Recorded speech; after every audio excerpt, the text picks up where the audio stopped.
Glad to welcome Sheriff Mark Emery from Nelson County. Good to be here. Obviously, it means a lot to me because I work for you, and I've retired, and but then I think so much of you that it really is a blessing to work for you. Well, I appreciate don't think that, there's Joe. that many people left in our occupation that have the level of commitment that you do, not only to the deputies like me, but also to the community that they serve. And you serve some of the same communities I've served. I know you're over in Rockbridge. So what I'd like to do is just have you start out and say, hey, this is where I came from. This is where I was born, and all that different stuff, like growing up, kind of your memories growing up, and we'll just roll on from there. Sure. So thank you again for having me. I'm glad to have you. It's a pleasure to be here, and certainly a pleasure to have you on our staff. So obviously, I became elected sheriff back in 2023, took office January of 2024. Was born and raised in Nelson County. I was the oldest of three siblings, two daughters. But Nelson County has always been my home. I have loved that county through and through. Graduated high school, class of 95. Left, got my degree from Radford University, made a lot of good friends and a lot of good contacts. First job really out was probation and parole. I did that for 18 months. Oh, yeah. So I had an internship my last year in college down at Montgomery County and ended up getting a job with Department of Corrections on the P&P side in Pulaski County. I did that for probably 6 months. That was probably one of the more interesting. Oh, my goodness. Pulaski County has always been a little different. Pulaski was different. It was a good experience, though. The whole time I had applied, my heart was with the Virginia State Police. I always wanted to be a Virginia State Trooper, and I can tell you more about that. But got a job offer. I wanted to get back home out of Pulaski, just to get back home to be closer to family. But at that point, you're already in the state system. So I was in the state system. That's correct. So got an offer from District 9 out of Charlottesville, being a P&P for Albemarle County, Charlottesville City. Came there under the chief probation officer, Alan Rasmussen. Wonderful getting to know everybody, but I quickly learned adult corrections, community corrections was not for me. You didn't want to monitor them after I didn't want to up. monitor I prefer them. to lock It was urine screens, this, that, and the other. It was not for me. No. So fortunately, I had gotten a letter from the Virginia State Police that accepted me into the 101st Basic Session that started March of 2001, and kind of the rest was history. That started my law enforcement career. Okay. And so you worked in Rockbridge County, and I know that you had a significant event over there, and I know it probably is not the greatest memory of your career, but I think people don't realize something as simple as a traffic stop, how poorly that can go. Just talk about that a little bit, what happened over in Rockbridge on the Sure. So at that point in time, I was a deputy sheriff in Rockbridge County, and the sheriff, Blaylock, at the time, he had initiated a traffic unit. Okay. And at that point in time, I was the perfect fit for that unit with my background with the state police. Just love doing traffic, particularly on the interstate. Right. So it was a Sunday afternoon. It was March the 8th, 2015. I'll never forget it. I was working. It was one of my favorite honey holes, if you will, mile marker 203, sitting in the middle between 81 south and 81 northbound. And it was a silver van registered out of Tennessee. Came through it was 83 miles per hour at the time. It was a posted 70 mile per hour speed zone, so certainly reckless driving by speed. Go out early afternoon, 1 o'clock, I think, somewhere early afternoon. And typical traffic stop, had done tens of thousands in my career at that particular point in time. The van gets pulled over right at the Augusta County line, the 204.5, 204.6 mile marker on the right shoulder, and there's a guardrail there. And we'll never forget, it was a family. Get up, speak to the driver, get their information, advise I was going to write him a summons. I go back to my car. I'm sitting there and I'm writing the summons, and I'm nearing the very end of the summons to where, you put your name, your credentials, your badge number on it, and then you go up and to release the violator after their signature. As I'm putting my name on it, so I'm seconds away from finishing it, I hear the sound of metal being torn behind me, and I turn and I look, and I could tell that you just know the sound of an accident, so I could tell that there was a collision. As I'm looking, there is a tractor trailer that is has already made contact with the passenger car station wagon. Station wagon is turned, the tractor trailer is the power unit, the nose of the truck has already made contact and is pushing the passenger door of a sedan, of a station wagon. And I'll never forget, as I turn and look, I'm looking at the driver and the passenger of this sedan as they're coming by me. Now, the speeds are slowing. It's probably, 20, 30 miles per hour. It's a lot of That's still a lot of truck coming. that's a lot of truck coming. And I'm looking at, and I'll never forget the facial expressions on these folks. And I'm thinking, oh my gosh, what in the world? How did this happen? Well, as I'm looking in my peripheral vision, I can see the trailer of the power unit is coming towards me, like the truck is being jackknifed at that point, and the momentum. And there's no place for you. There's to go. no place for me to go. I'm already as close to the guardrail as I can. So our cars at that point we had just gotten laptop computers. So you've got a pretty busy area. It's a console right There's in there. nowhere to go.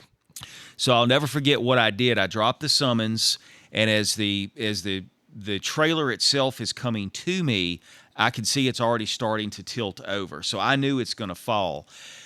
I quickly said a very, very quick prayer to myself. I dropped the summons in the floorboard, and I leaned over as much as I could into the computer. Okay. Very little limited space. I'll never forget the explosion. And so you were in what kind of car? I was in it was a brand new at the time. It was a 2015 Dodge Charger. So it's not like a SUV. No, it was to move around. Very little limited space. That particular year in that particular car, what saved my life was, and I'll never forget, Sheriff Blaylock had mentioned this. When they were outfitting that new year of the vehicles that they had purchased, the Chargers, they had gone with a new cage system. It was a new roll cage system, had never really been proven before. So what ended up happening was, and had I been a trooper in a blue and gray, as you know, they don't have prisoner transport. I would have been killed instantly. So what ultimately ended up happening was the trailer did tip over on the vehicle. It tipped over on your vehicle. It tipped over on my vehicle, but since the power, it never disconnected from the truck. So as the truck is still moving, the only saving grace for me is that after the trailer hit my car, it still continued upwards. It missed by, luckily, the family from Tennessee that I had stopped. It made no contact with their vehicle. So basically, that your car is here, and that truck is just swiping across the top. It swiped across the top. Over. It leaned, yes. So had it fallen and leaned and stayed on top of me, I would have smothered. They wouldn't have been able to get to me, and I probably would have smothered to death. But I mean, Kevin Young was talking about this the other day on the show. It's like it was a God thing. Like they installed it, and it just bounced. I guess it just slid across, and it didn't compress the back of it. If it had dislodged from the power unit, so the fifth wheel stayed intact. And so anyway, once it made contact, thankfully, the trailer continued. Kind of redirected it northbound, and the whole thing flipped over right in the middle of the interstate. Okay. I never lost consciousness. I remember sitting up. I remember after all the glass exploded, sitting up. I reached down for my radio, which was in the center console, and I got on the mic. And of course, I'm barely able to make any. I could hear myself thinking that I felt like I was talking, but nothing was coming out. Yeah, you definitely had the wind knocked out of you. I definitely had the wind knocked out. Got hit by a truck. So obviously, but it knocked the radio system out. So the entire door, and I think we've got pictures of that. We may, but anyway, the entire driver's side door. The door was closed on it as I'm sitting in the car concluding the summons, but it ripped the entire door off. The door is found later underneath of the minivan from Tennessee that I had stopped. So what I remember what I initially did was I was able to turn my body, put both of my feet and firmly on the pavement. The first Good Samaritans that had stopped, that witnessed this, came over there to me, and they asked me if I was okay, and I just remember shaking my head in the negative. No, I'm not. And I'm trying to talk, but I can't get anything out. So I was able to get out. First responders got me out. I was driven from the accident scene at the Augusta County line to Augusta Health, and was later flown very shortly to University of Virginia Medical Center due to a collapsed lung. Okay. The long diagnosis was I was in the hospital for 2 days, or 2 nights, 3 days. Discharged going home, I had 6 broken ribs, and I ended up having a broken rotator. I ended up having a shattered rotator cuff here on my left. So long and short, I was out of work for 6 months. Very painful. Couldn't sleep. I had to sleep in couldn't lay flat on my back due to the ribs. Would you just sleep in a chair? Slept in a recliner. Okay. With a tremendous amount of pain medication. My fiance at the time, who's now my wife, she was a godsend. She was able to see me through it. She was with her sister when this accident happened. We got married that year in September. I would say whatever she did for you, she did it right. It worked. So she and her sister were at David's Bridal picking out wedding gowns and the bridesmaid dresses when this happened. When they get that call. And they got the call. That's a horrible call. That's a horrible call. So I would like to talk about that a little bit. I think all of us in law enforcement, we really do have the easy job. The significant other in our lives are the ones that we're not there to participate in these special events or any of these other things. And then when something tragic like that happens, it's not us delivering the message. I mean, we're fighting, trying to get through what we need to get through. But our significant others are left with so many questions. So it was, he's since retired now, but this was Steve Funkhauser who had relayed him and Chris Blaylock, the sheriff at the time, came to UVA to see me. Mm-hmm. But Steve had offered to pick up my father and my mother in Nelson County and bring them to the hospital. Right. My mother came with my wife, my fiance at the time. Okay. My father, he was battling cancer at the time. He had retired from his work, and he elected not to come. He was very emotional, very upset, and he heard from me as soon as I could get my wind back in me and get my thoughts and composure. I was able to make telephone contact, and he was fine. He was fine. Well, so just to go back a little bit. What was it like growing up in Nelson County? I know I married a Nelson County girl. Right. And she told me before I started working out there, she goes, it is a very unique place to work. It's unique. There's nothing to do. But everybody loves everybody. It is one of the most integrated, loving communities that you could be part of. It's rural. It's a very close-knit community. Mm-hmm.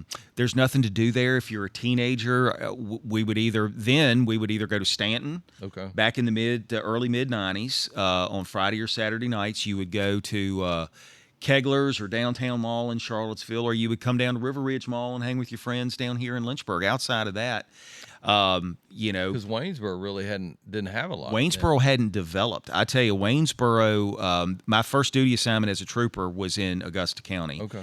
Rosser, they had 7-Eleven off exit 94, where it's all developed now. Right. That hadn't. All the Chick-fil-A and all none of that. Stuff, none of that was there. You had the downtown that was. I think that was kind of going out. Stewart's Draft had more than Waynesboro literally did at that particular point, and now that they did. So, but to go back to your previous question, it was unique. It was just a close knit. When you grew up in a rural community like that, you just kind of you had your close friends, and you would spend time field parties on Friday nights, and you just kind of hung and did your thing.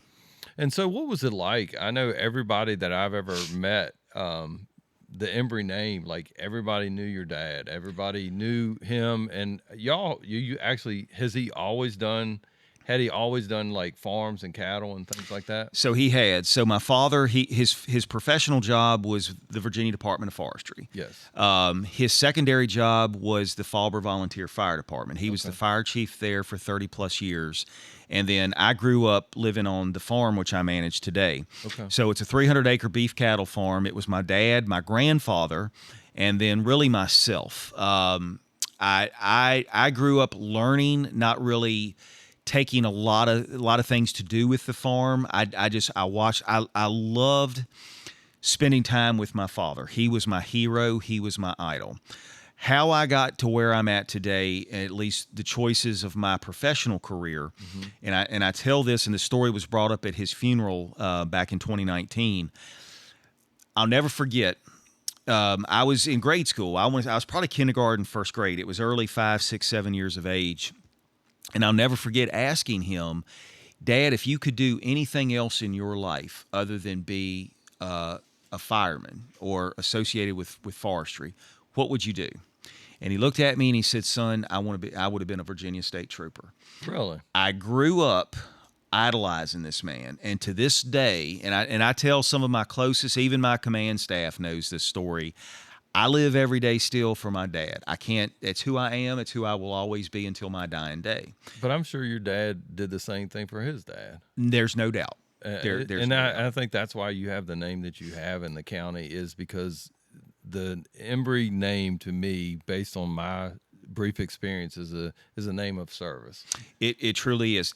So my grandmother, who's still alive, 100, will be 101 years old this year, this December.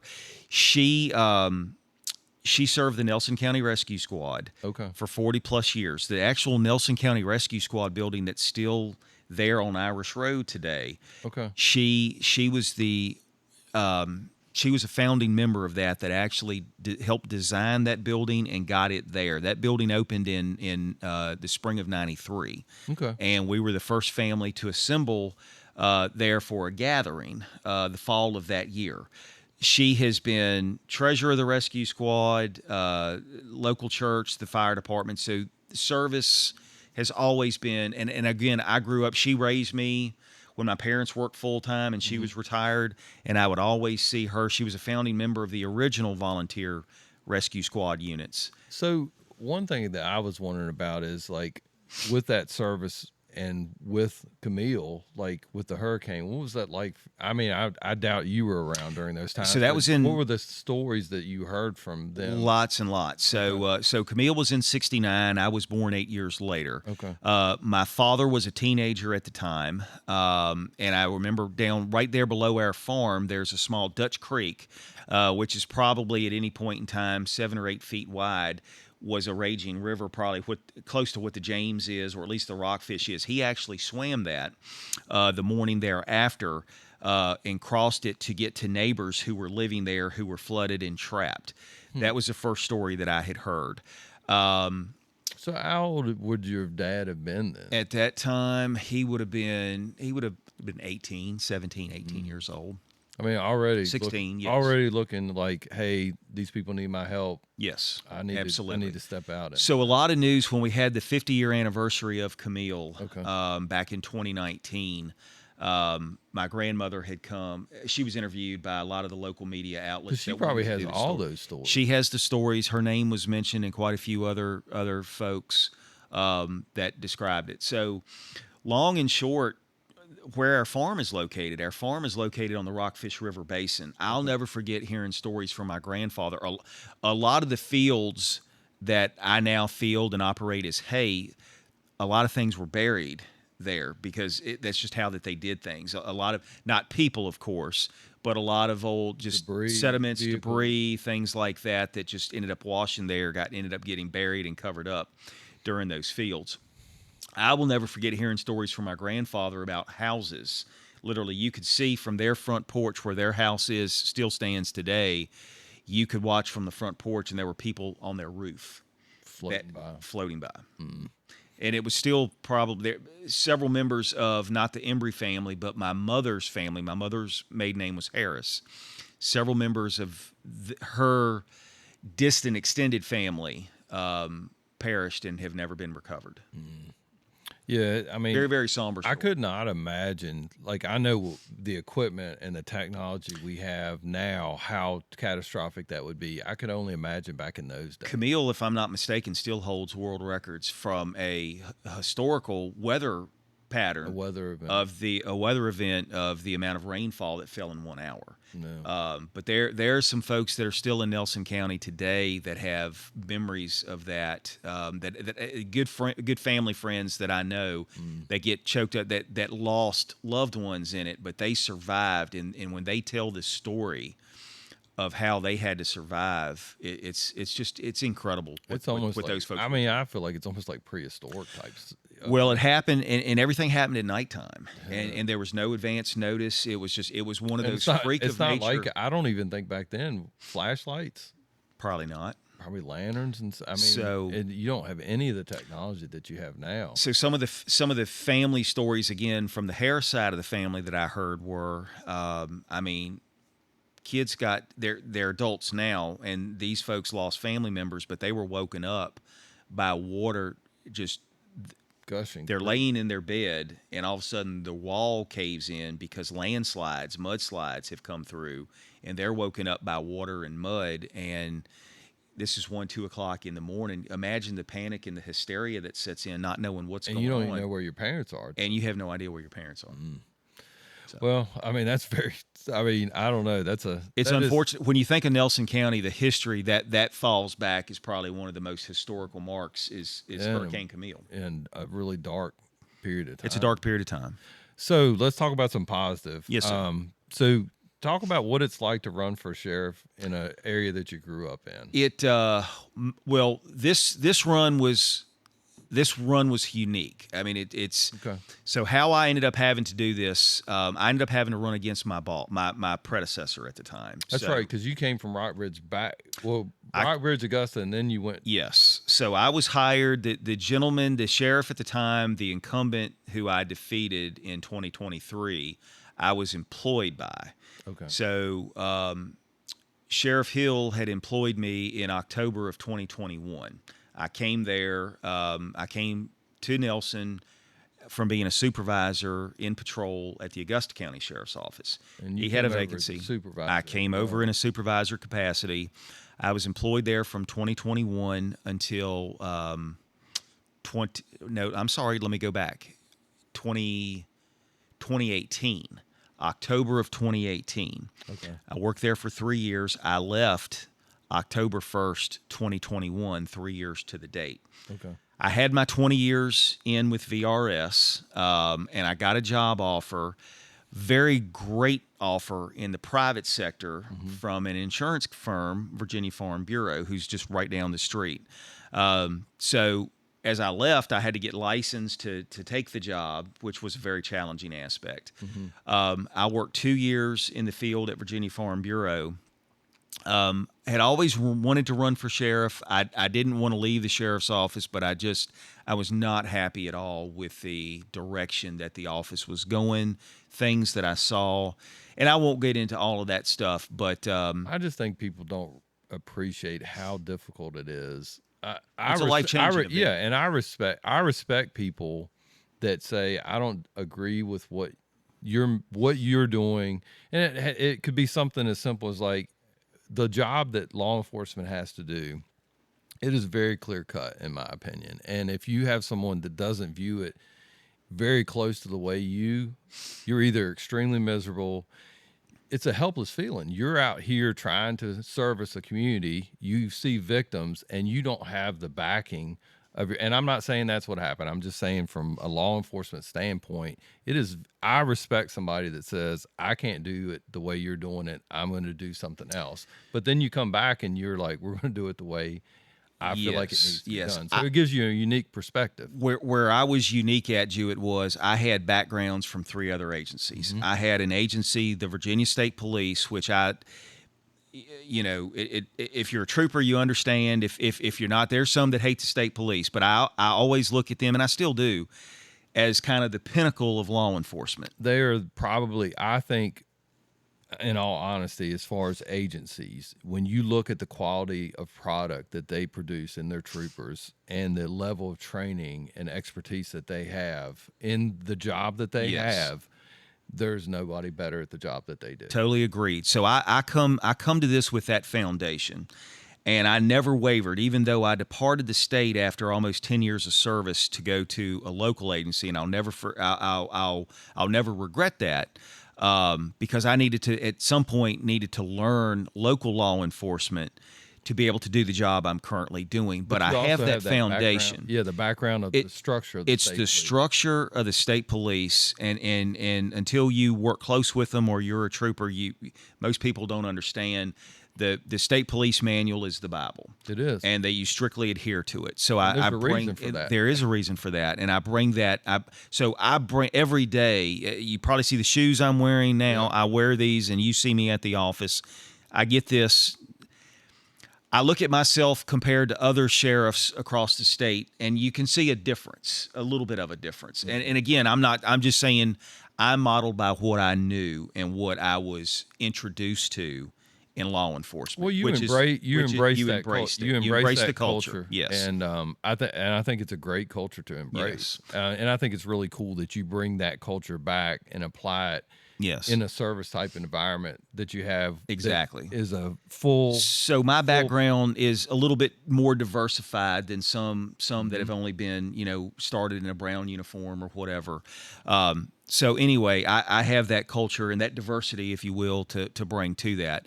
What I wanted to do is, and again, I immediately saw hands-on, Nelson County has been, we'll just be honest, it's been behind times a lot compared to other places I've been, both with the state TAC teams going throughout Division 6, seeing what other rural counties have, and then seeing the counties that I've worked, where Rockbridge was, where it is now, what Augusta County's been able to do. And these are all counties that border Nelson. And I've always had the mentality, Nelson, the citizens of Nelson deserve better. They just do. Absolutely. And what I knew when I worked previously under my predecessor, there were a lot of things that I wanted to do and I tried to do, but you can only make changes from the bottom up. Bottom up, but you have to have that support, and you have to have somebody that sees that vision. We didn't have that. Okay. And I was coming at this from not a position of power, right, and a position of leadership with the ability to make those changes. So I knew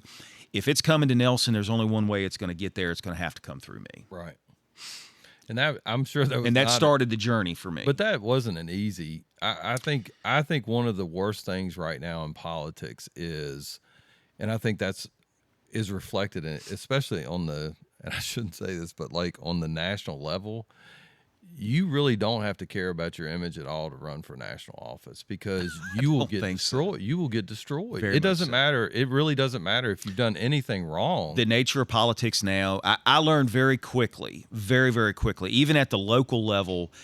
The thing about the local level is the people that are coming at you, whether you win or lose, you know where they live. Right. You still have to, unless you get up and leave, and I was not about to leave my Nelson County had I lost, because my farm, my family is there.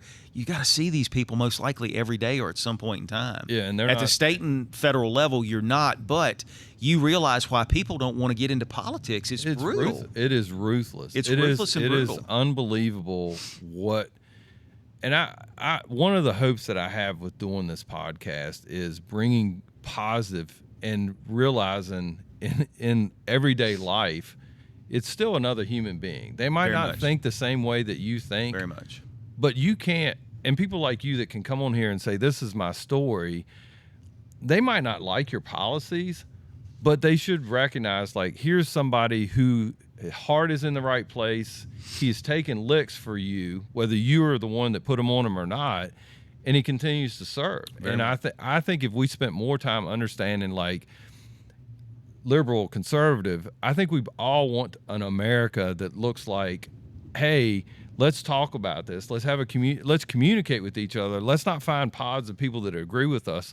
It's amazing if you go, and I know you go all of these different places. You have these community events, and there are people that probably don't agree with your viewpoints, but they embrace the fact of, like, hey, this is my sheriff. This is who's elected. And when you start the conversation there, it's amazing what can happen. It is. It is. And these events that I go to, I go geared for one thing, and that's to discuss public safety. I can talk about public safety all day long. I have yet, I don't think, at any of my town halls, and I do them quarterly, so I'm up to about 6, going on 7 now for this year. I really don't get asked anything when it comes to left-wing, right-wing politics. My views on social issues, I completely stay out of the weeds on that stuff. Well, from my standpoint, there's no reason to get in it. Absolutely. We have a very simple mission in law enforcement. I think we can get, what worries me is I read today in the news about the FBI, on the January 6th stuff, like what information's out there about that. It is terrifying to think that we have people in government that are willing to go that far for their agenda. But then when I think about it, I also think about the wonderful people we know that work for that same agency, Absolutely. and they're like phenomenal human beings, and they're all about And doing they're the work caught right. up in the political mess, if you will. They want to do their jobs. I've had opportunities to work with the folks that we've worked with and have conversations with them. They're good boots on the ground Yes, they people. are. And willing to serve the general public and local law enforcement. Absolutely. I mean, and that's one of the things that I think is so cool about what you've done is you've reached out to these big agencies, national agencies, and they have come and they have stood up for us. I know that one case that we had with the the national from China, like that was because you had already worked out a relationship with the FBI. Absolutely. And it worked well. It worked. Absolutely. And that lady would have never, she would have been a victim that never got any type of restitution whatsoever if it hadn't been for the relationship Absolutely. that you established. And that's the one thing that I've seen over my many years of service in Nelson and other jurisdictions throughout the Commonwealth is the conflict between agencies. It has never made sense. We go back to the state police. There are sheriffs, there are police chiefs that like, we don't want you in our county. We can't stand VS.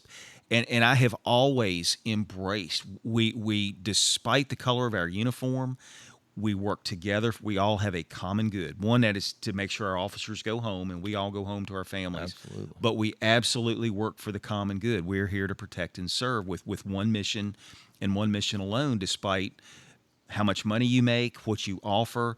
To me, it has never been about power or ego. It has always been about the communities that we serve, and we do an absolute disservice when we can't even get along with other agencies. I think what is crazy, and I know you won't go into this a lot because I know you're elected. Oh, you never know. But I think one of the things that I learned working on a state task force is the divisions mean something in the state police. I've never seen I've seen conflict between agencies, but the conflict between divisions when it comes to narcotics is unreal. So I worked in the patrol in BFO when I was there, and I can assure you I've worked Division 3, Division 6, and they're completely night and day. And I've always heard stories from my friends at Division 1, Division 7, Northern Virginia, and Southwest Virginia. They're all run a different way with different levels of expectation. So if the uniform patrol field operations is that way, I have no doubt that BCI, your CID folks, are experiencing the same thing.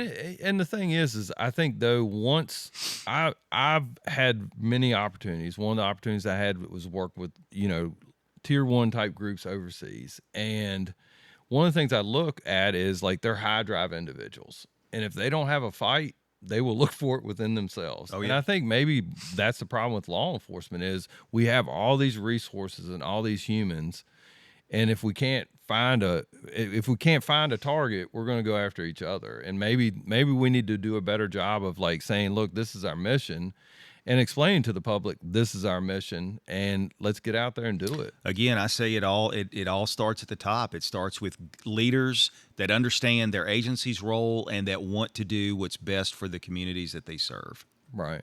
That's where I'm at. Yeah, and so talk a little bit about let's just say your first 6 months in office. Like what did you think went really well, and what did you think like, oh my gosh, I feel like I was planning a 1-day hike and I am going to be here for a while. Well, I knew it was going to be difficult. I had reached out to some folks that Glenn Phillips, who we both know, phenomenal person, retired from the state. He was already my number 2. I knew I had to have a solid number 2, known in Nelson, knows the Nelson community, but I can trust in law enforcement to be my right-hand man. Solid decision. He was already on board. I already knew where there were some other pieces, and I knew the people that I wanted to bring in. It was just a matter of who fits where and what works best for them. Once I got that command staff set up, which would have been most of it in my mind was prior to the election, but then as soon as the election hit, one of my guarantees and promises was to be fully staffed day one. We were on the right trajectory for that. What I didn't anticipate was so many existing deputies that were at Nelson had left and went to Amherst County Sheriff's Office, which they had every right to do. I met with everybody, Right. and some just decided to leave for the fear of the unknown. Let's just be honest; it was the fear of the unknown. I think a lot, just being close to it, is, I think from my standpoint, is if you know something is a certain way, the old grass is always greener on Right. the other side. But Nelson was a known for them, and they were like, I've probably heard the same speech you gave them before in this county. I don't know if I'm going to trust at this. And I think that's one of the biggest things for me making the decision to come is I knew you. I knew what type of person you were. And it wasn't like you weren't going to fluff it. You were just going to say, look, this is the way it is. Go do the work. So here's what we had to work with. By the time the dust settled, by the time we had our swearing in ceremony, which you were there, and I'm grateful for you for reaching out to me and us talking and having your experience and leadership coming with us. The only person that was left in the patrol division, there was a lot of vacancies to begin with, so I don't want to think that there was just there was an exodus of folks, but there was also a lot of vacancies that needed to be filled. But we had one individual in patrol. The only person left that was assigned to patrol had just graduated the police academy in December, so he was still in the field training officer process. We had 3 school resource officers. We had 3 court security staff. That's it. We had to fill all these additional patrol vacancies. So I ended up hiring, and again, my hiring was limited because I didn't have the. You didn't have the authority. I didn't have the authority, and I didn't have the resource to do background investigations. I had to rely on my gut. I had to rely on phone calls. I mean, I didn't have certain things at my access that I did today or January 1 once we took office. So. I ended up hiring a lot of officers, deputies that had previously worked there, that I had worked, that I felt comfortable and I knew. And then we brought in some folks from, of course, we had some folks that left Amherst after that 2023 election that wanted to leave and come to Nelson. So we got within, I think we still had 2, if not 3 vacancies January 1. We quickly had that filled by May. And I was very, very proud of that. We hired 2 new people to go to our academy for the June class. But outside of that, we brought in a lot of skill set. We brought some folks in that averaged, I guess our average years of experience was about 10, which is pretty good this day and age. No, I think what people I don't think people appreciate the market right now for law enforcement. Oh, you're skimming the. I mean, you do not have, like, if you're an experienced police officer and you're a dying breed. You're exactly right. There are so few people, and that's one of the things I actually talked to somebody the other day about it. Our producer over there, I talked to her about it the other day. Like, starting programs where it's almost like they have a client that they have here that they do heating and air conditioning, and basically they brought them on, and when they graduated from high school, they had a job. And I think that is, and I know Jessica Ligon does the same thing with her for her vet techs. Very much. I just think it is a very difficult time. Yes, it absolutely is. The biggest thing that I knew that we wanted to do, I wanted to brand the agency. Again, taken away from myself, it's recreating the agency, the image of the agency, giving it a new face. It starts with social media and being able to put that out there and having fresh faces. We wanted to go with a new uniform to give us a new appearance. It took a while to do, but we're there now, as you can see, and we get a lot of great positive feedback. I'm sorry, I wish I'd wore mine today. That's on me. It's all good, but we wanted to we wanted to bring a fresh face, or with my fresh face and the admin, we wanted to give a new patch, a new uniform. We stepped away from the brown, and I wanted to more or less give the agency. I wanted the deputies there to have their voice and let their voice be heard. So what I decided to do is let them have a vote. we have department meetings every quarter, and I feel like if I'm going to be transparent with the community, which I promised and I'm doing, I need to also be transparent with the department. I need to let those guys feel like their voice matters. Right. And so we brought in different uniform variations and let them vote. And unanimously, what we decided some people say we're another version of the state.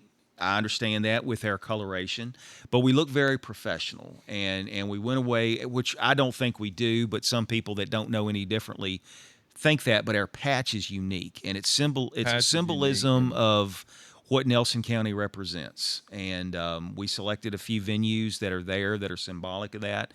And again, very, very proud of what we've been able to put together. I think when you look at those uniforms, you stand out, and I think the community that we serve stands out. It does, and that's why people come to Nelson County for vacation, and there's a reason why people stay there to live, even if they have to travel to find employment. That's right. Yes, sir. And so talk a little bit. I know this is a totally different topic, but you know how my brain bounces. Talk about what I hate to think what's on the agenda next. No, I just think about like the farm life. Like, what does that look like trying to run a sheriff's department and trying to maintain a farm? It's not easy this time of year. We're in hay season, so I've got 30 head of cattle. Okay. And so I have a beef cattle cow-calf operation. My oldest son, Zach, great young man. Zach will be 25 this year. Okay. He is a mechanic at Carter Caterpillar in Fishersville. Oh, it's a big engine. Yeah, big unit. He does all my service work for me. Great young man. That's awesome. Couldn't get by without him. And he lives on the farm with my mother. My father passed in 2019, so I took over the operation. And I've redone the farm. I have completely redone it from where it is, new fencing, new watering system, and everything. But going back to it, it's difficult. If I didn't have a great staff that can run the office day-to-day operations, I wouldn't be able to do what I do. Now, I'm at the office every day, with the exception of if I have something come up that's pressing right now. This time of year, all of our farmers. It's wet. It's wet, and as soon as it dries, you're going to have to be cutting. Yes, so I've got I do round bales. Everything is machine related. I've bought some advanced, updated equipment that really helps me and speed up my operation. But for me, it's therapeutic. I built the farm up the way. Before my father passed, he and I both entered into a contract with a 10-year contract with the Thomas Jefferson Soil and Conservation Unit out of Charlottesville. Okay. What they did, they came in and put in all these new fences and waterers. He never got to see that. He passed in 2019. The fencing and watering systems were installed this summer of that year. I'd like to think he's very proud of that, and that has just kind of helped us. I think that diversify our operation. And I think he would be proud of it. He would, because I think one of the things, the older you get, you realize, what does your legacy look like? Yes. And your dad gave you a great legacy, but he also left some things undone, because like you have technology, you have all these things that are added. You have like what you're talking about. I would say they don't like cattle to be a certain distance from creeks and rivers. And so you have to comply with all that, which is a good thing, but you also have to have the technology and the thought process to get you to that point. When the day my father passed, it was January 30th, 2019. He was there at the house surrounded by myself, my mother. My sisters weren't there, my wife, and some very close friends and fellow farmers of his. And I'm going to tell you, I mean, I had always helped my dad, but I had never really made any farm decisions, because it just hadn't worked out that way. And you want to talk about going back to the drawing board and fear of, how am I going to do this? I'm a deputy sheriff at this point. I'm in Nelson. I'm working 12-hour rotating shifts. I've now lost my father. I've got two boys. I've lost my hero. What am I going to do? Yeah. What am I going to do? I've got to learn. At that point, he was still, and Dad was one of these guys that he loved his family, but he didn't like to let go of the reins. So I had always helped him, but I had never managed and never made always let him make the decisions. I had to learn to do it all. And I mean, I had the background, But I said, so fast forward the day he was buried.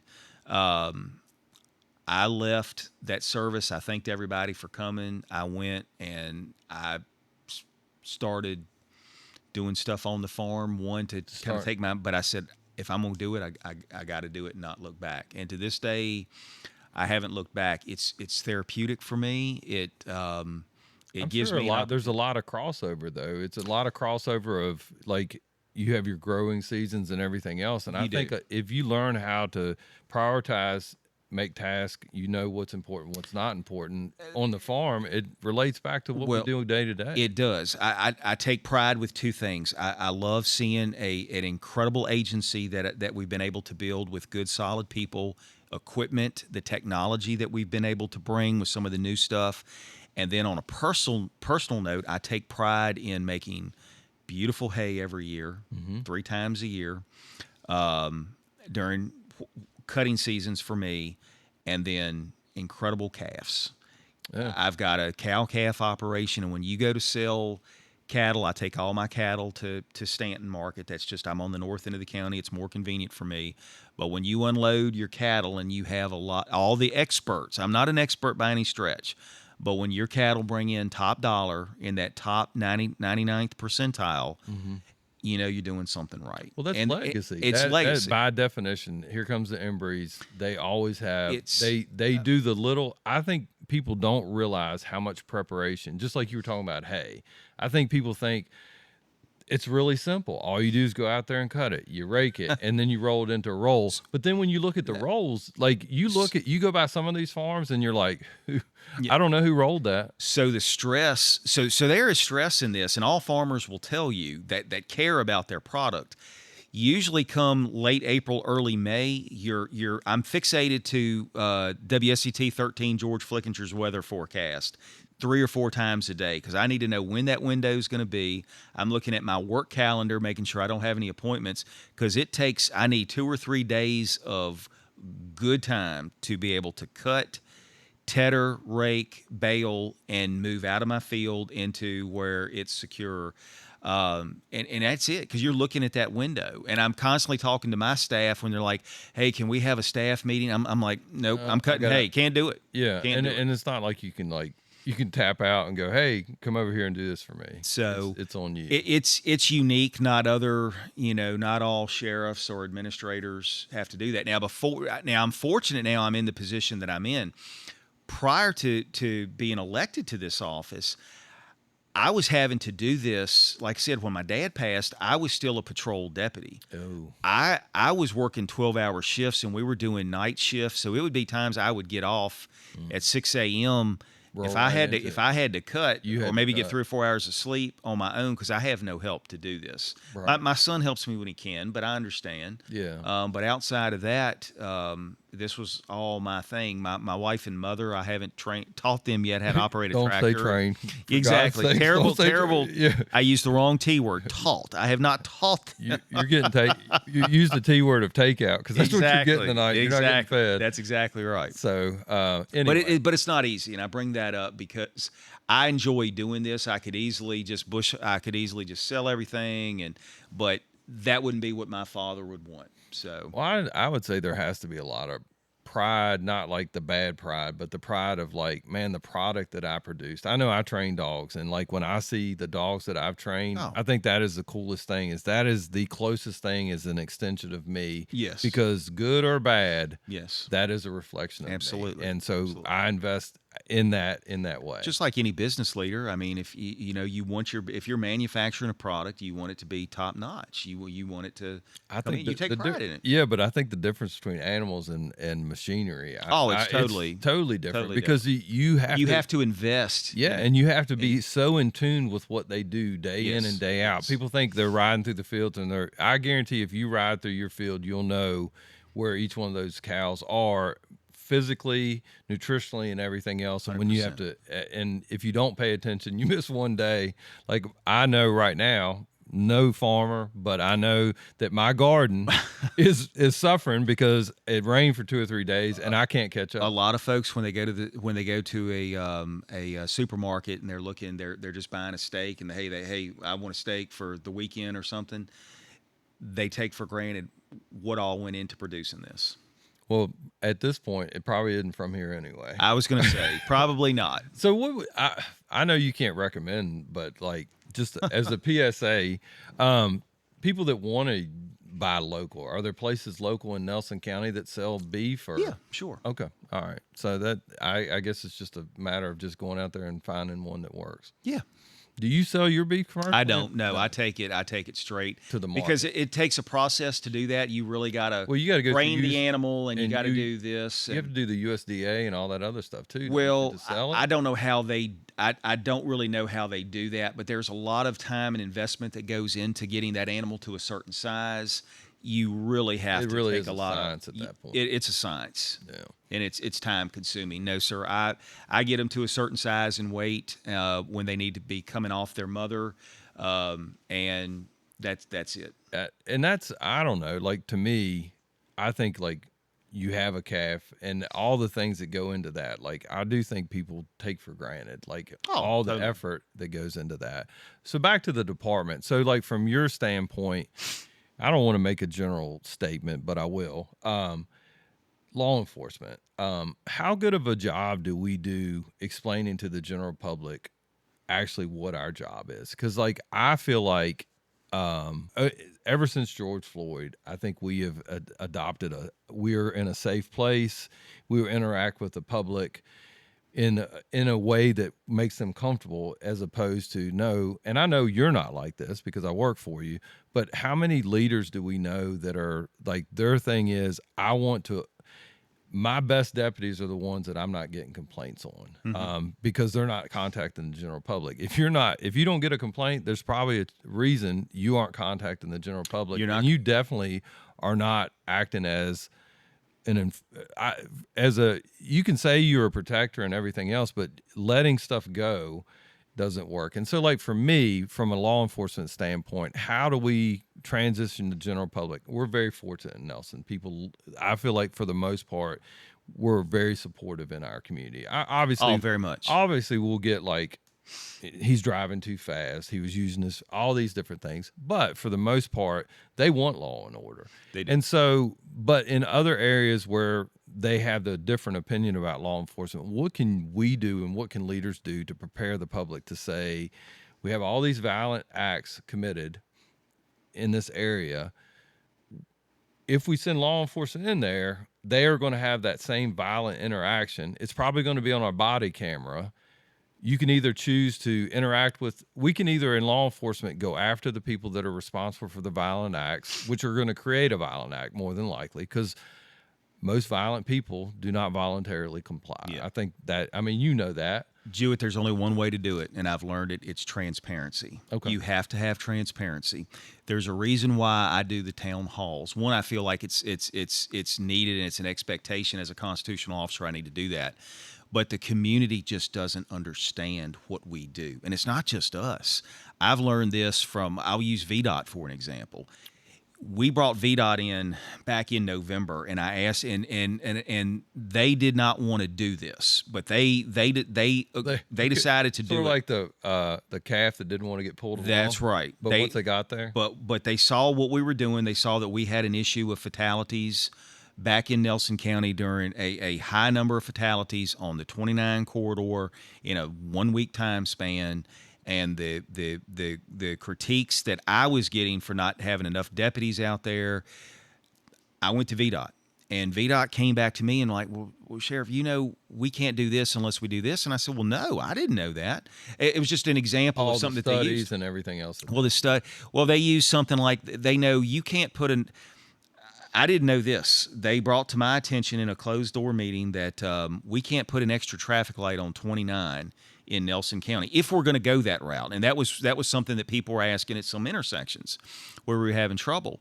And they said, if we have to put a traffic light at this intersection, we by law, whether it's federal or state, I don't know, I didn't go into the weeds, we have to remove a traffic light on the 29 corridor from another jurisdiction.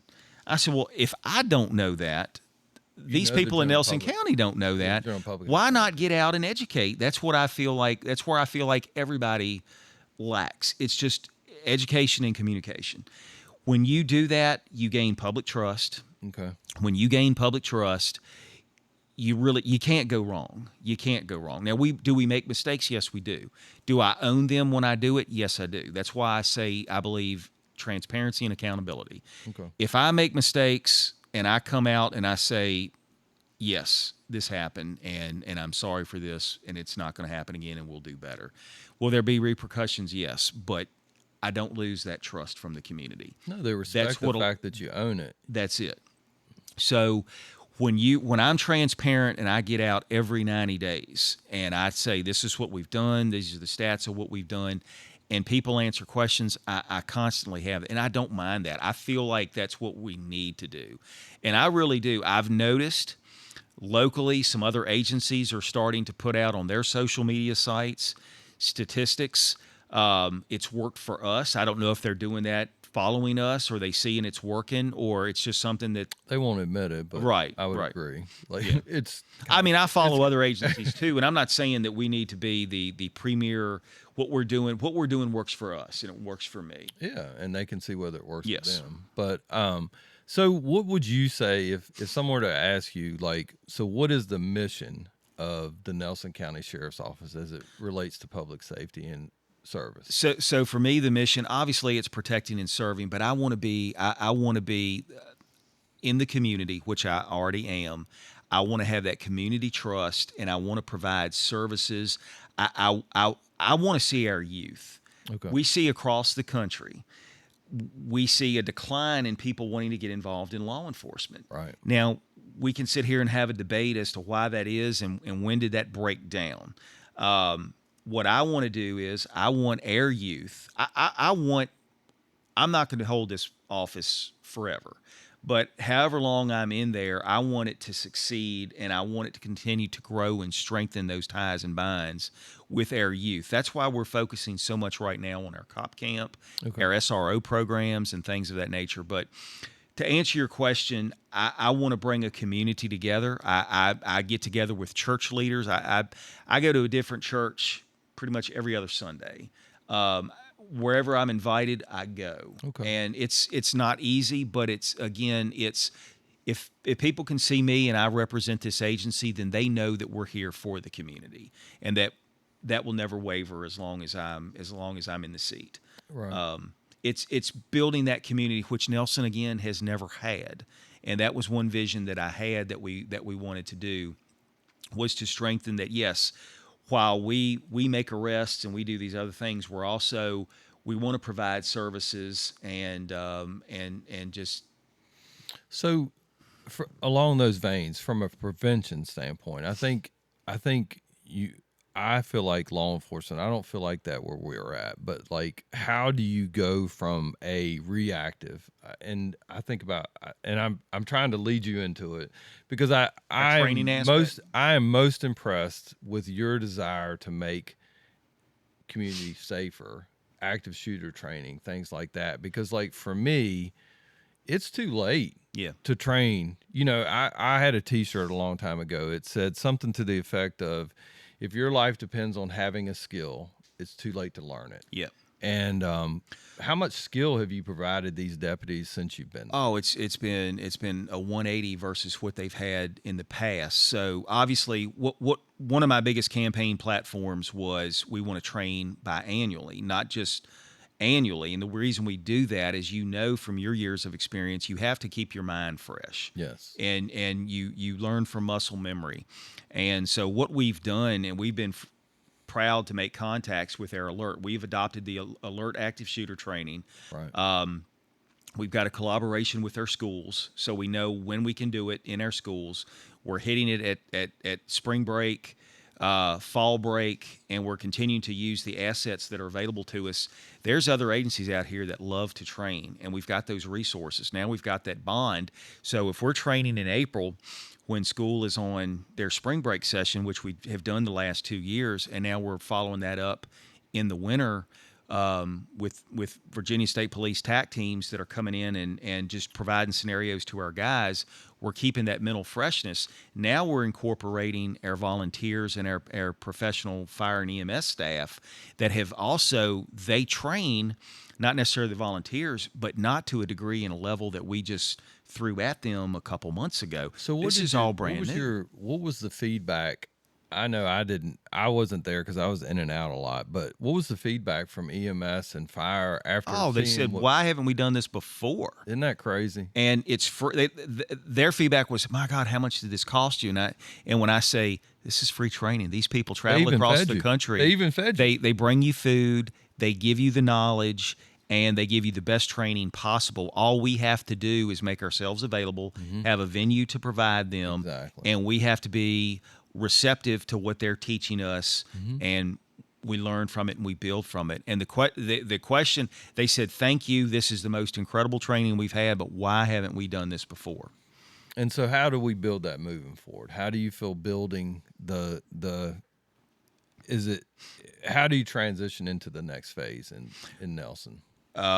So obviously you surround yourself with people that believe in what you want to believe. All of our fire. So luckily for us, we have one paid organization, Wintergreen Fire and Rescue, and Chief Sheets and Assistant Chief Mike Riddle are completely on board from that standpoint. The Nelson County Emergency Services Council, which is comprised of our local fire and rescue chiefs, they have bought in on this. Our Nelson County Dispatch Center has bought in, and certainly all of our deputies have. They want training opportunities. Right. They want it. They want that. So the big thing for this, there were two national scenes that I take from all of this. One was Lakeland, Florida. Parkland and Uvalde, Texas. And I brought this up, and it's a failure to train and it's a failure to act. And we won't dive into what DOJ found and what those results came from, all of that. But I always said Nelson is unique. And this, God forbid if it happened here, but our guys are going to be prepared. Our school resource officers are going to be prepared. It's not the first time they're going to see this. And we need to give them all the tools on their belt and the resources to be able to handle this. God forbid if this happens. And if it happens in an adjacent jurisdiction, we give them all the tools to respond and help our fellow neighbors out. So I'm committed to this, Jewett, and I think it's been an amazing thing. I think whatever marks that you have in your brain, like, hey, this is a watermark of where we've arrived at what we need to do. So we're already on the books for 2026 in April. So and those guys love it. I mean, you can tell the folks that come here to assist us, they love working with people that are always receptive and want to train. Yes. Right. Well, I appreciate your time. It has been. I always enjoy spending time with people, especially people that have the same thought process as I do, as far as service. And man, that could be dangerous. I know, especially somebody that's rose to the highest level and is implementing a plan. I think it's awesome. Well, it's good to be here. I thank you, and we'll have to do this again sometime. And again, I feel terrible. I'm not wearing our new uniform. No, again, I'm very, very proud of it. But I wanted you to be comfortable. Absolutely. All right. Absolutely. Thank you. Thank you.